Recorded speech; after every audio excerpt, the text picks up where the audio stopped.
It's my sense of humour. Right guys, Jimmy asked me to do a bit of a talk about my personal experience, but before I do that, I think Jimmy, the story that Jimmy's just told is just a massive reflection of the type of character that he is. I think that's a massive turnaround, and it's a big inspiration to a lot of us, me included, you know, to turn your life around that. So I think we ought to give him and Cara. Yeah, I did say I forgot to give Cara. No, because guys, what you're doing here and the way you're giving back to the community, you're making a safe place for people in the company to come and socialise, I think it's brilliant. So give you a round of applause. You know, what I'm going to talk about today is alcohol. You know, it's a bit of a touchy subject, alcohol, but any substance. But no, just I think the general idea we're talking about it from an ex-addict's point of view. The journey from alcohol, where it can take you any substance, whether it be drugs, alcohol, which you have a combination of both. But how you can, a bit like in Jimmy's story, I think it takes a unique kind of person to gain that fighting spirit to recover from something like that in your past, or whatever that may be, like your past, Jimmy, or coming from addiction. I come from an addiction background. My story isn't as good as that. Anybody's story is No, well, a lot more than that for me. I think I'll start with, you know, I've been involved in alcohol services now for a number of years. My relationship with alcohol started, I think, when I was a teenager, when I was a child. You know, because it's not like alcohol was always around me or anything like that. I had a relatively good upbringing. I drank like most people. You know, I drank on a social level. I could take drink. I used to run pubs for a living. You know, so I had pubs in Nottingham, Sheffield, Manchester. You know, my job was serving alcohol to people. You know, but I was always in mindset while we were doing that job. If I'm not in control of myself, how can I be in control of my staff safety and the customer's safety? Well, if I'm out of control myself, and I didn't want to be the stereotypical landlord sat at the end of a bar with a pint in his hand. But then it's funny, like in your story, Jimmy, how things trigger in your life pattern. You know, my go-to, if I got stressed, if I had a day at work, I'd write myself a mission statement, and it'd be along the lines of, right, you've had a shit day, you've had a crap day, this person stressed you out, partner stressed me out, I'm having all these problems coming in, I reach for a drink. In my case, it was a pint or a whiskey, albeit I was doing it now and again. It weren't a problem at that time. But then, now, because I've been in alcohol services, you see a lot of experts in the field, and they always try and pinpoint where they think your problem really started. I think my problem with my relationship with alcohol was always there, but then I'm a big believer in certain parts of your life when something traumatic happens, like losing a parent. In my case, I lost my dad. I lost my dad to brain cancer, which hit me very hard. And that's where I think my demise started. My brother actually put it across to me that I'm not going to get my violin out, but he said it was like the perfect storm. Within 1 year, I'd lost my dad. My marriage had broke down. Me and Holly, my ex-wife, always had a little bit of upset as well because my daughter was on cerebral palsy, so I had constant stress, and the whole breakup was very messy, very painful. And then it was pre-COVID, so that's when I started drinking heavily. Pre-COVID, you know, during lockdown, it was like a single man's party. I said this in a recovery video once that I did for Run Recovery Forum, that you know, it were a bad time. It were like all my reasons for not drinking, i.e. going to work, picking my daughter up, had just vanished. So I just sat in the house during lockdown, feeling low like most of us in the room did. And I started drinking litres of whiskey to hide the pain or mask the pain or get over it. I knew if I could sit there and get pissed throughout the day, I weren't thinking about my dad, I weren't thinking. Tolerance as well, your tolerance. Exactly. Massive one, yeah. so just drank more and more and more. And that's the key though, Jimmy, you know, because then I was doing it day in, day out, over a week, litre and a half of whiskey a day. You know, it had gone from having a social drink, having a quiet drink on your own watching telly, to virtually, I did try that, shouldn't I? I should have done. So I've quickly realised that my relationship with alcohol had turned into alcohol dependency. So, for those who don't know in the room what alcohol dependency is, it's waking up 7:30 in the morning, sometimes even earlier, shaking, sweating uncontrollably because your body's dependent on a substance that's coming into your bloodstream. Your endorphins are going absolutely crackers in your brain, and the only way to settle yourself down is by having that first drink in the morning. And that's a big reality with me that kicked in when I thought, right, this ain't right, this is not normal, I've now got a problem. Again, lockdown played a big part in my demise with alcohol, because the only support I got were through AA meetings on Zoom, through WhatsApp groups and things, because there were no physical meetings to go to. So yeah, you know, it were awful for my family, because people were closest to me, like my partner, my brother and my sister could see me going through this transitional period of being dependent on alcohol. They could see me deteriorating. You know, I was yelling at that guy's coat behind me, you know, and it led me to a dark place. You know, I've been quite successful in business. I had a very good job, you know. One of our recovery members, John Casey, actually, he'd known me for years, living in Kivett, where I'm from. Because I've got a nice house, flash car, decent job, wife, child, nobody thought I'd do anything wrong. And then when he came to a recovery forum and heard my story, well, like, whoa, because on the outside I were alright, but inside I think we were breaking. I think I went through some kind of breakdown. I don't mind talking about it, it's painful to talk about it, but I think I went through some kind of breakdown. And then my family were in desperation, they didn't know what to do with me. I ended up doing 2 very expensive rehabs. I shouldn't say this really, but the rehabs were awesome. They were like the guy who's in a 5-star hotel.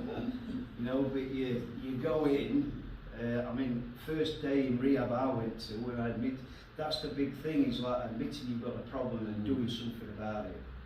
And I knew the pain I was causing around me and the chaos I was causing. Doing things out of character, like getting in trouble with the law, causing problems left, right and centre, you know, I'm not proud of it.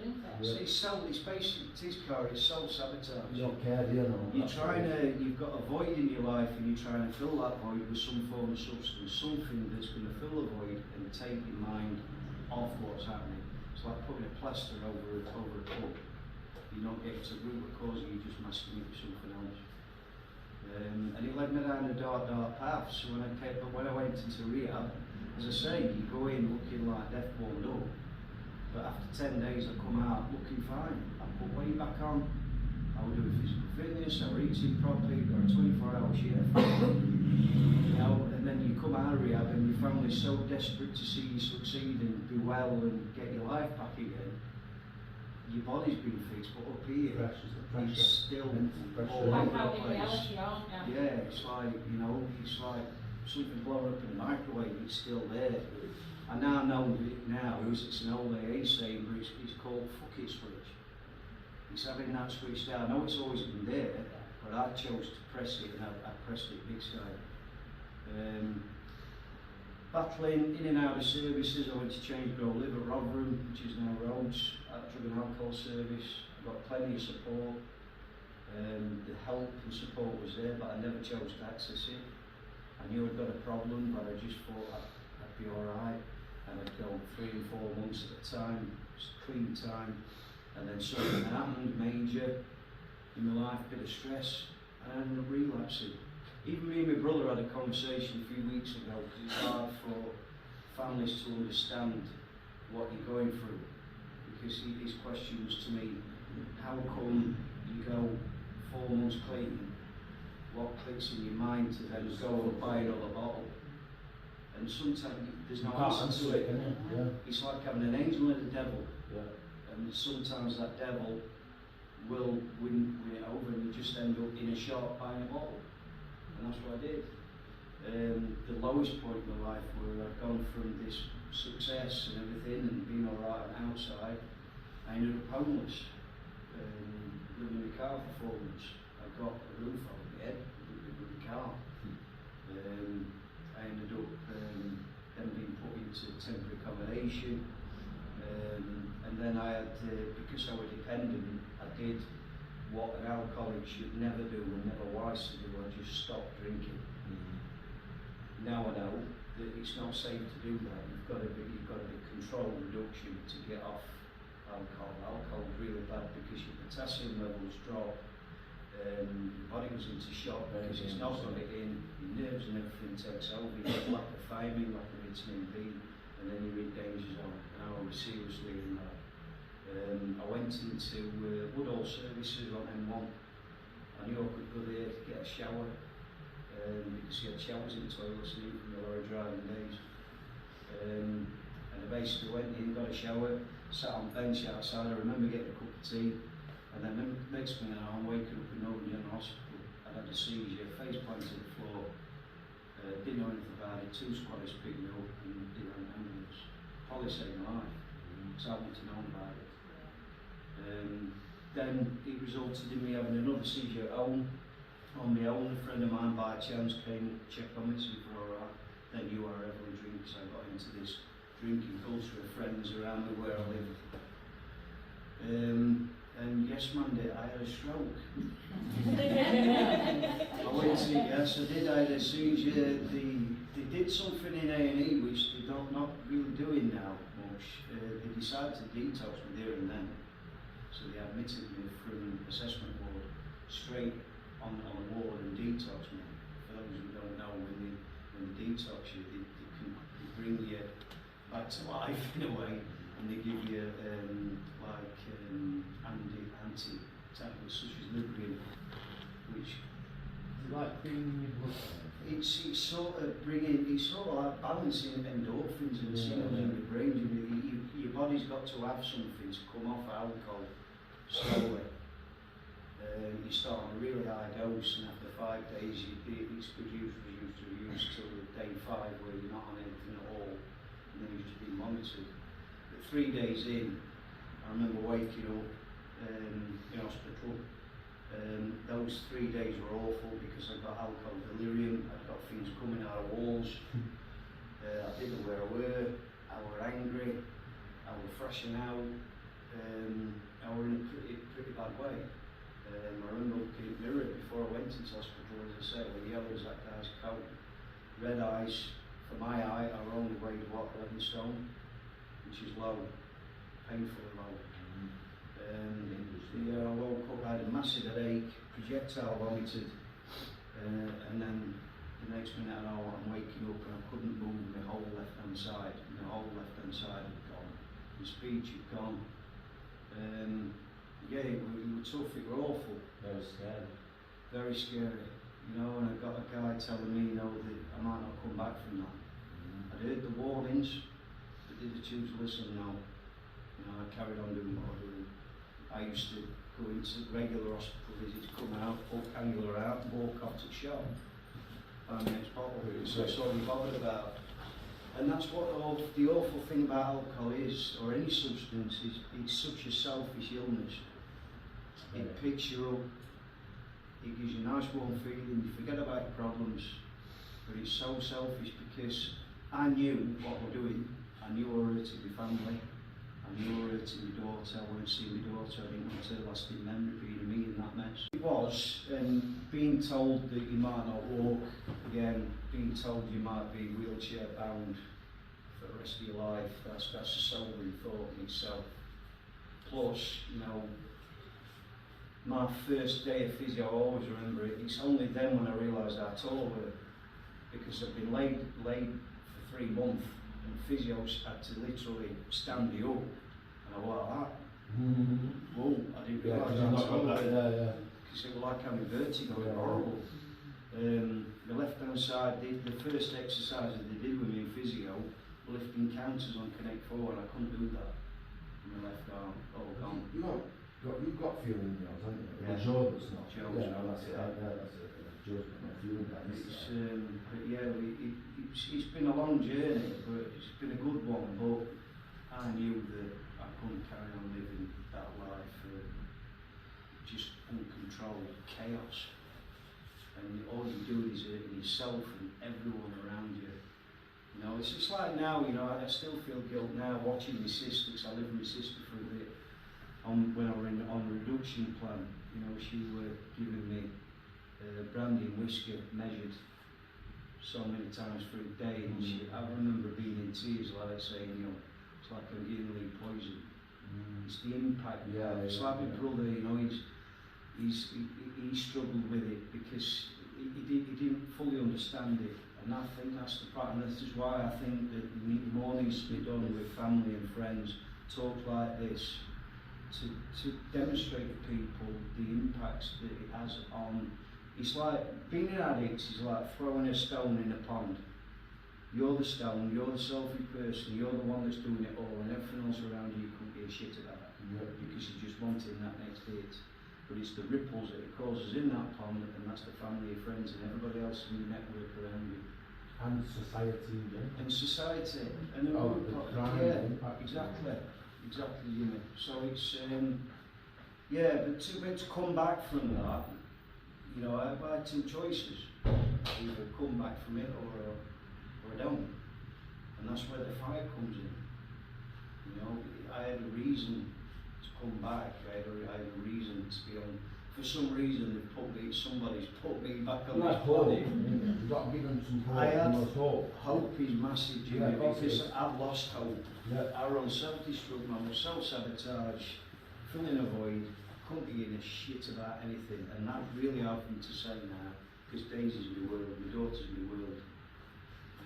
But now, you know, living, breathing, walking, balance. We are fully We're getting there, Lee. We are fully around or not you say Bolt yet. Doing his 6 When we go down canal, I still say you stay on inside. He has to run on inside lane. Jimmy's making sure I'm dry. And John. Clear out that. But no, I'm proud to say I'm nearly 2 years clean now, and I've even managed to land a job at Rhodes on recovery team as a drug and alcohol recovery worker. It just shows that you can be in darkest depths, whereas, like you said, there's no hope, and you just think, I'm in this mess, I'm in this rut, I keep relapsing like an hamster wheel, I relapse, and I relapse. Look at your turnaround.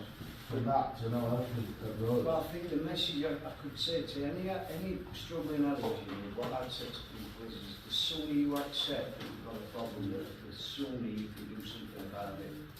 There's only yourself that can pull you. And you can still change. No matter how far down you think you've gone, you can fucking change. I read that, right?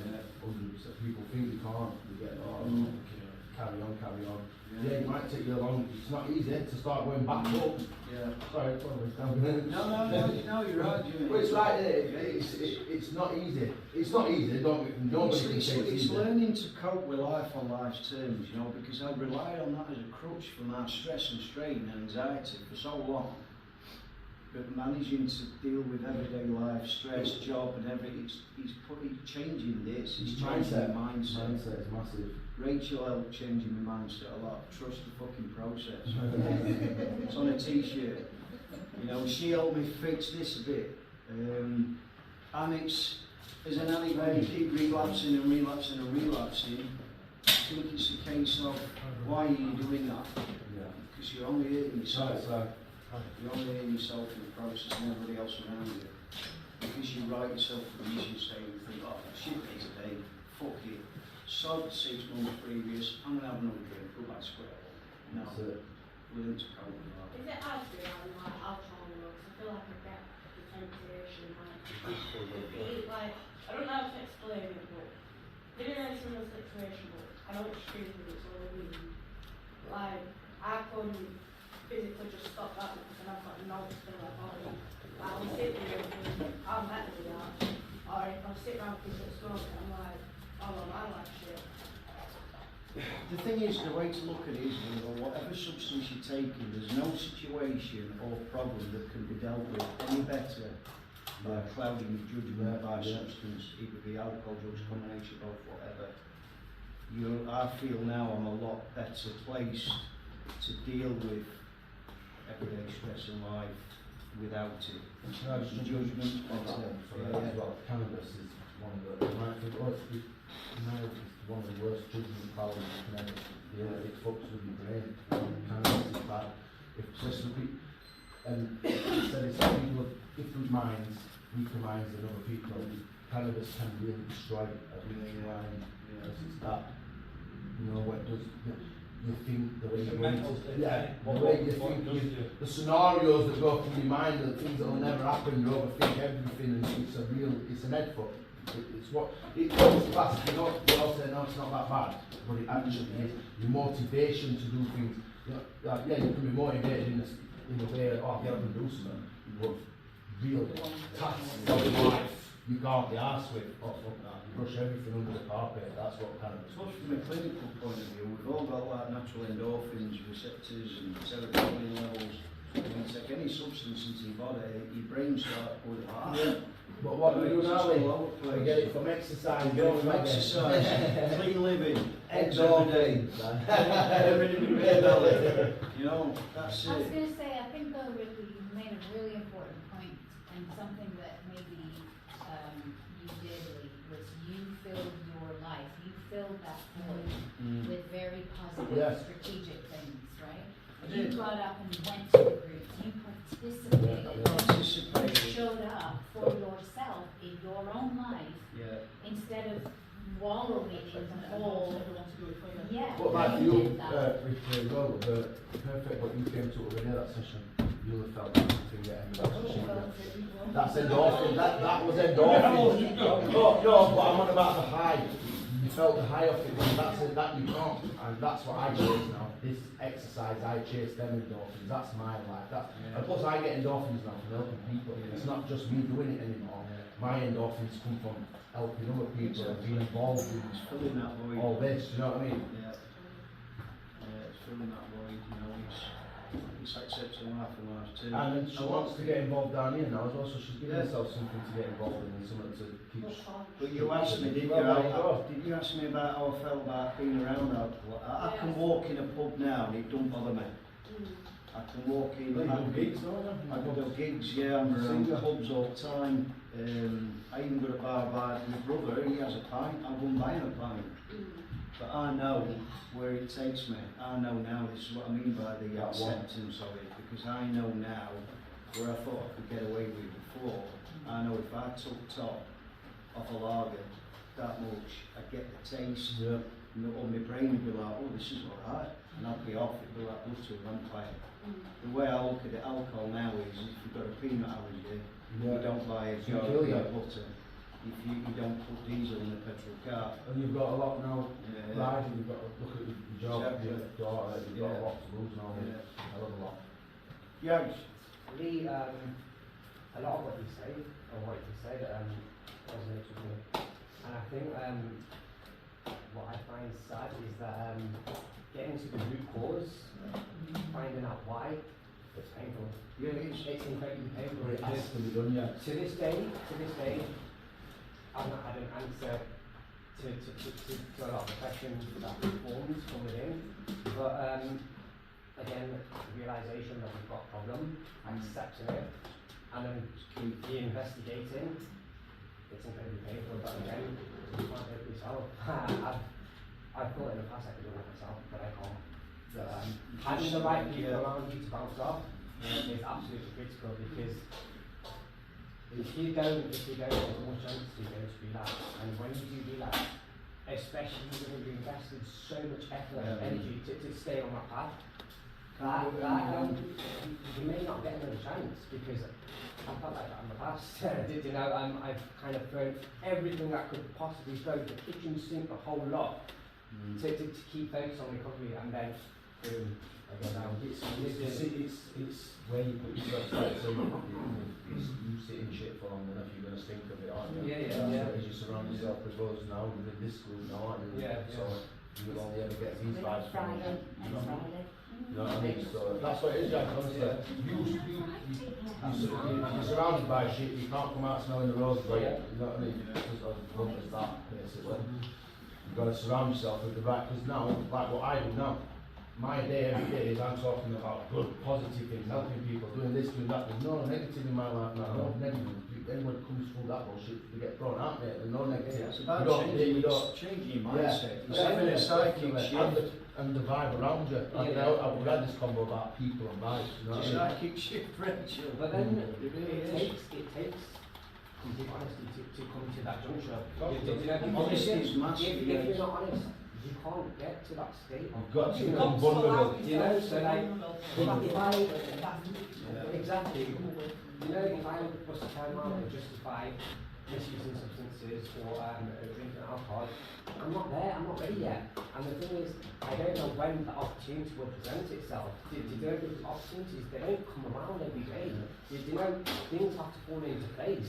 And I don't know if I can control everything in my life to make those things fall into place, or there's external factors, but when an opportunity comes around, it's there for you, and you've got to take it. You know, because if you don't take it, it may never come around ever again. She's going to look here. Anyway, that's me before Rachel starts. So we're going to just will be here all afternoon. No? Thanks for listening.